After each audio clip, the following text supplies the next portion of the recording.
या उनके सहयोगियों द्वारा आईओसी की जो क्रूड ऑयल की लाइन है उससे एक जॉइंट कर क्रूड ऑयल चोरी करने का मामला सामने आया। आप तस्वीरों में देख सकते हैं, ये आईओसी की जो पाइपलाइन है उसमें नोजल लगाकर यहाँ पर कनेक्ट करके सीधे इस तरीके से एक पाइप गुफा सुरंग के माध्यम से पेट्रोल पंप तक ले जाया गया है और करीब 100 मीटर की वह सुरंग है।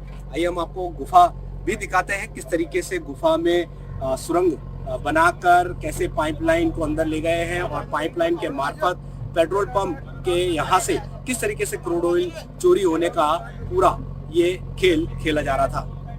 बिल्कुल आप तस्वीरों में देख सकते हैं, ये एक सुरंग लोहे की कवर करके बनाई गई है और करीब 100 मीटर तक की यहाँ पर एक इस तरीके की सुरंग है और ये देख सकते हैं आप लोहे का पूरा चारों तरफ से ये कवर किया हुआ है और करीब 100 मीटर की ये सुरंग है जिसमें आप तस्वीरों में देख सकते हैं लोहे के पूरे लोहे के कवर किया हुआ है और बाकायदा यहाँ पर वेल्डिंग से नट बोल्ट से एक परमानेंट कह सकते हैं लोहे की सुरंग परमानेंट तरीके से बनाई गई है, क्योंकि जब मिट्टी का जो भार पड़ेगा वो नहीं नीचे आए और ये गुफा बंद ना हो, इसका पूरा इंतजाम किया गया है। दर्शकों आप देखिए किस तरीके से शातिराना दिमाग यहाँ पर लगाया गया है। 100 मीटर की पूरी गुफा लोहे से पूरी ऊपर से लेके दाएं बाएं तक कवर की हुई है और नीचे जो मिट्टी है वो यहाँ पर है और ये पाइप आप देख सकते हैं, इस पाइप के मार्फत जो आईओसी का जो मेन पाइप है उससे कनेक्ट करके सीधे पेट्रोल पंप तक, ये तस्वीरों में आप देख सकते हैं, सीधे पेट्रोल पंप पर ये अवैध कारोबार यहाँ पर क्रूड ऑयल चोरी का यहाँ पर चल रहा था और इसका खुलासा यहाँ पर पुलिस ने कर दिया है। और अब जैसा कि ब्यावर एसपी नरेंद्र सिंह जी ने बताया कि पूरा मामले का जो जांच है वो एसओजी द्वारा की जा रही है। हालांकि कुछ लोगों को हिरासत में तो लिया है और आगे की कार्रवाई यहाँ पर शुरू कर दी गई है। आपको बता दें कि पूरा मामला ब्यावर जिले के बर थाना क्षेत्र का है। यहां शातिर चोरों ने क्रूड ऑयल चोरी करने के लिए सुरंग खोद दी और इंडियन ऑयल कॉर्पोरेशन की पाइपलाइन से तेल चोरी कर पेट्रोल पंप तक पहुंचाया जा रहा था। लेकिन इसके बाद भी किसी को कानो कान खबर ना होना बड़े सवाल खड़े करती है। लेकिन इसके बाद भी किसी को कानो कान खबर ना होना बड़े सवाल खड़े करता है।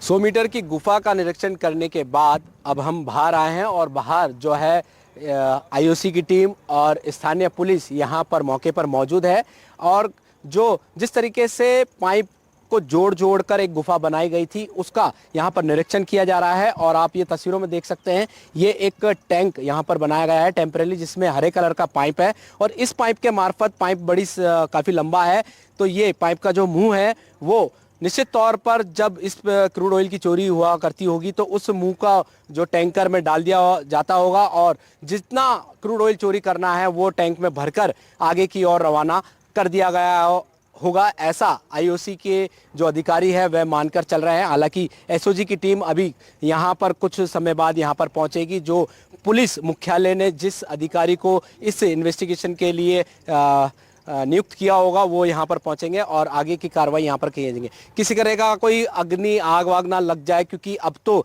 जो सप्लाई है वह रोक दी गई है, उस समय आग ना लग जाए इसलिए अग्निशमन यंत्र भी यहाँ पर पेट्रोल पंप संचालक ने व्यवस्था के लिए रखे हुए हैं। और मैंने जैसा कि बताया कि पूर्व जो कर्मचारी यहाँ के पेट्रोल पंप के थे वो भी अभी गायब है और जो इस खुदाई में जो इस गुफा को बनाने वाले थे और जो खुदाई यहाँ पर चल रही थी वो भी यहाँ पर कर्मचारी अभी गायब हैं। आप तस्वीरों देख सकते हैं, आईओसी के यहाँ पर जो अधिकारी हैं और पुलिस भी यहाँ पर मौके पर मौजूद है। और सबसे बड़ी बात, जो आप ये गुफा देख रहे हैं, लोहे की जो सुरंग देख रहे हैं, इसको जो जांच एजेंसी है वह यहाँ से निकाल कर जब्त करेगी, क्योंकि ये एक साक्ष्य माना जाएगा। जो भी लोग इस गिरोह में थे, जो भी क्रूड ऑयल चोरी कर रहे थे, उनके खिलाफ ये न्यायालय में प्रस्तुत यहाँ पर किया जाएगा। तो कुल मिलाकर एसओजी की टीम यहाँ पर पहुंचेगी और वह इस पूरे गोरख धंधे का खुलासा करेगी और उसमें वो जांच करेगी कि कौन व्यक्ति इस क्रूड ऑयल चोरी में शामिल था।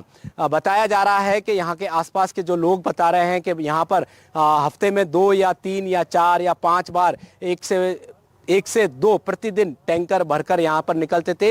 ये भी एक जांच का विषय है। जो हाईवे पर जो सीसीटीवी कैमरे लगे हैं उनके भी फुटेज खंगाले जाएंगे कि ये गोरख धंधा पिछले कितने समय से यहां पर चल रहा था और आईओसी को कितने रुपए का यहां पर नुकसान हुआ है। इस क्रूड ऑयल की लाइन गुजरात से हरियाणा जाती है। पिछले लंबे अरसे से पेट्रोल पंप बंद पड़ा है और यहां पर निर्माण कार्य भी चल रहा है।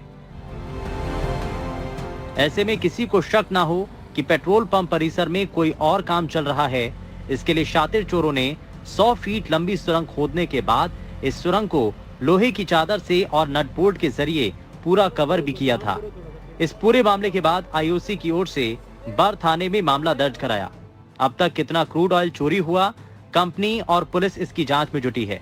हालांकि सीसीटीवी कैमरे बंद होने की वजह से आरोपियों की पहचान नहीं हो सकी है। एसपी नरेंद्र सिंह ने जांच के साथ ही बताया कि मामले की जांच अब पुलिस मुख्यालय जयपुर की ओर से एटीएस एसओजी को सौंपी जाएगी। ब्यावर के बर थाने के पास पेट्रोल पंप संचालक द्वारा पेट्रोल और क्रूड ऑयल की चोरी का सनसनीखेज मामला सामने आया है। मामले की सूचना मिलते ही ब्यावर एसपी नरेंद्र सिंह जी मौके पर पहुंचे हैं और घटनास्थल का जायजा लिया है। सर, ये जो चोरी है किस तरीके की चोरी है और अगर इस चोरी के दौरान कोई लीकेज हो जाता या कोई विस्फोट हो जाता तो कितना गंभीर होता? ये देखिए, जो पेट्रोलियम प्रोडक्ट्स की जो भी पाइपलाइन होती है उनके साथ छेड़छाड़ करना काफ़ी जो है ख़तरनाक हो सकता है। कहीं पर भी आउट ऑफ कंट्रोल होके सीपेज होकर के कोई जनहानि दुर्घटना हो सकती है। तो निश्चित तौर पे ये जो कार्य है बहुत ही गलत कार्य है। और जहाँ तक मैंने घटनास्थल देखा है, घटनास्थल के देखने के बाद में मैं ये महसूस कर पा रहा हूँ कि ये जो भी इसके पीछे व्यक्ति है, गिरोह है, वो इस पूरे सिस्टम की अच्छी जानकारी रखता है। जिस हिसाब से उसने पाइपलाइन तक पहुंचने के लिए पेट्रोल पंप की प्रेमाइस से पाइपलाइन तक एक अंडरग्राउंड टनल बनाई है। टनल के अंदर से पाइप लेके आए हैं क्रूड का और उस टनल में वेंटिलेशन का, लाइटिंग का अरेंजमेंट किया है। जो मिट्टी निकाली गई है और ऊपर जो कच्ची मिट्टी को सपोर्ट देने के लिए टनल के अंदर लोहे की शीट लगा करके उस टनल को मजबूत किया गया है। तो इससे ये सामने आ रहा है कि जो भी इसके पीछे है उनको अच्छा जो तकनीकी ज्ञान रहा है। तो सर, ये जो लीकेज जो जॉइंट किया इन्होंने, तो ऐसे में उस वक्त भी सप्लाई चालू थी क्या? ये तो नहीं बता सकते कि अब इनकी कब, लेकिन जो मेरी आईओसीएल के अधिकारियों से बात हुई है तो ये जो टैपिंग करके जो पाइप लगाने वाला सिस्टम है तो ये चालू पाइपलाइन में, बंद में, दोनों में ही किया जा सकता है। तो चालू में करेंगे तो थोड़ा बहुत जो है इनिशियली थोड़ा बहुत लीकेज वॉल लगा करके वॉल के थ्रू जो है करते हैं। तो जैसे ही मेन पाइपलाइन से कनेक्ट हो जाएगा तो वॉल को बंद कर देंगे। लेकिन थोड़ा बहुत जो है जो भी पेट्रोलियम क्रूड प्रोडक्ट्स है वो लीक होगा। जॉइंट के दौरान इनको प्रथम दृष्टया ऐसा लग रहा है कि भाई इनको जानकारी होगी कि अब सप्लाई नहीं है तो अब जॉइंट कर दो। ये तो जांच से पता चलेगा। अब वहाँ से प्रथम दृष्टया देखने से वहाँ लीकेज के कोई निशान नहीं है तो इससे ऐसा लगता है कि बंद पाइपलाइन में किया गया है, चालू में किया गया है। लेकिन इसके बारे में जो है बाद में जांच से स्पष्ट होगा। लेकिन दोनों ही परिस्थिति में जो है ये किया जा सकता है। इसमें कोई ऐसा नहीं है कि साहब बंद में ही होगा, चालू पाइपलाइन में भी किया जा सकता है। अच्छा, आखिरी सवाल सर, किस तरीके से किया है ये पूरा, कहाँ से कहाँ, कितनी दूर है? और देखो, इनको पाइपलाइन होती है अलग अलग एरिया में, इनका राइट ऑफ वे होता है। एक सिंगल पाइपलाइन में जो इन्होंने बताया करीब 18 मीटर का होता है, 2 पाइपलाइन में 25 का होता है, 4 पाइपलाइन में 41 से 31 मीटर्स का। राइट ऑफ वे का ये मतलब होता है कि उस एरिया में कोई पक्का निर्माण नहीं किया जा सकता और उस पर जो इनके आईओसीएल के जो कर्मचारी हैं पेट्रोलिंग करेंगे अपनी पाइपलाइन की सुरक्षा को लेकर के। तो ये राइट ऑफ वे के बिल्कुल ऊपर जो है इस पेट्रोल पंप का प्रेमाइस से जो बाउंड्री आपने पीछे देखी होगी, बिल्कुल पाइपलाइन से करीब 20-30 मीटर नहीं कहूँगा मैं, 30 फीट की दूरी पे है। और उसके बाद में अंदर जो पेट्रोलियम पंप का जो परिसर है वहाँ करीब ये 70-80 फीट या 100 फीट जो है अंदर और पाइपलाइन लेके आए हैं।